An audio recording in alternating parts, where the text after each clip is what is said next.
S&P down 72%. That's according to S&P Capital IQ. Hey, good afternoon, everybody. How you doing? It's gonna be a lunchtime chat, but we're not gonna be out because it's windy and the weather's moving in. I got a quick storm blowing through. Looks like today and maybe some tomorrow. Nothing like what's going on out there in the East Coast. So, all y'all out there on the East Coast, definitely be safe, and the South for that matter.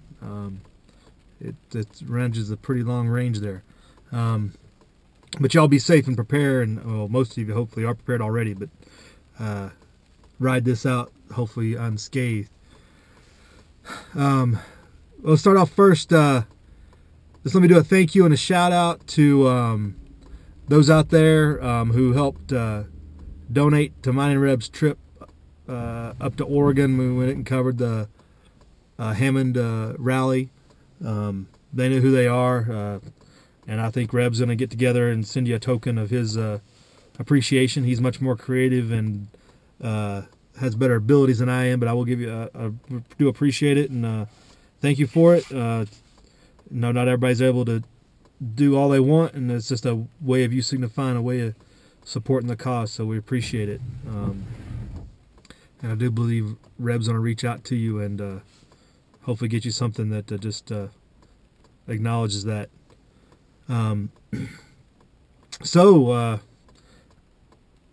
The economic recovery is still in full swing, I guess. It's amazing the mixed messages you'll hear on the different networks and financial people, etc., and people who know it and still don't acknowledge the smoke screen. So I guess 2 days ago, we were down like 700 points total for the week or something like that on the Dow, and everybody was wondering where the bottom was, and Asia was tanking, et cetera, et cetera. Oil was down below $28, close to 26, I believe. And then the European Central Bank came out and said, I don't even think they did anything yesterday. Well, it would have been yesterday for them. I think it was Wednesday night for us. We might have stimulus. The mention of the crack. We're going to give you some heroin. Just the mention of it. Everything shot up. Triple digits. 2 days in a row now. Oil is up over $30. I think it may be close to $32. It went up 9% today. Maybe it went up over $2 today and something yesterday. But anyway, it huge. Everything bounced. Just like a heroin addict. If that doesn't tell you what controls the market, because there was no sign of any sort of economic activity, there wasn't a good report for sales, there wasn't a good trade information, nothing. The central bank said more stimulus, and the markets just reacted. I mean, if that doesn't tell you all you need to know about how these markets work, I can't help you.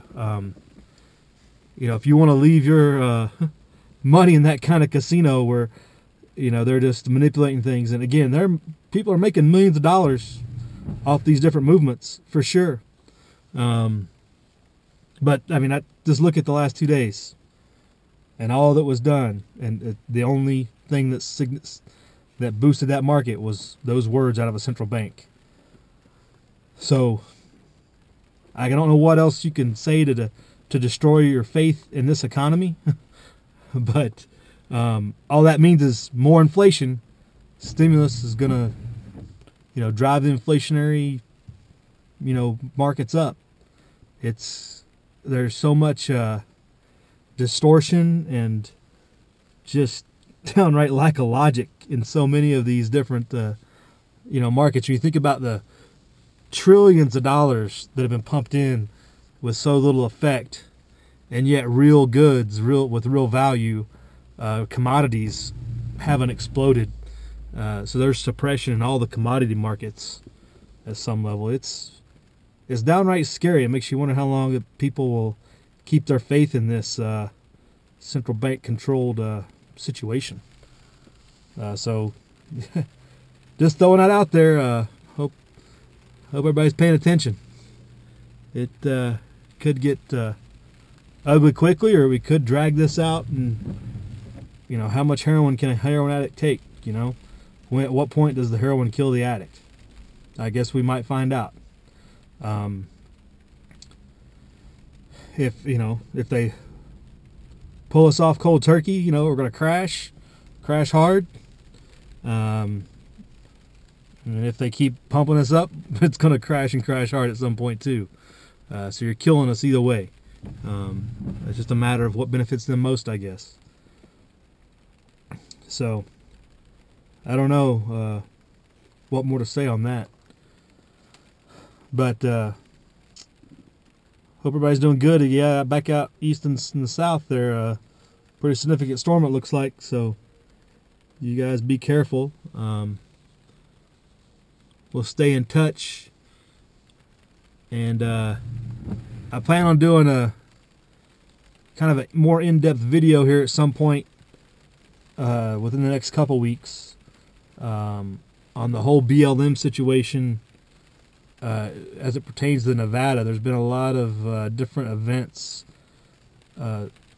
pertaining to the different land confiscation schemes and land restrictions and everything like that. So I wanted to do something with a little research behind it and a little stuff to give you all as we lead into this spring where they're talking about grazing rights getting restricted again, which is going to be interesting for those involved. But get the word out to those that aren't necessarily ranchers. The ranching community's well aware of it, but it's a pretty small, tight-knit community, so we need to get the word out to those that would be concerned about their food supply being restricted, and even in the ultimate point, your access to land restricted, because a lot of these regulations and stuff don't just regulate ranchers off the land, they regulate everybody off the land.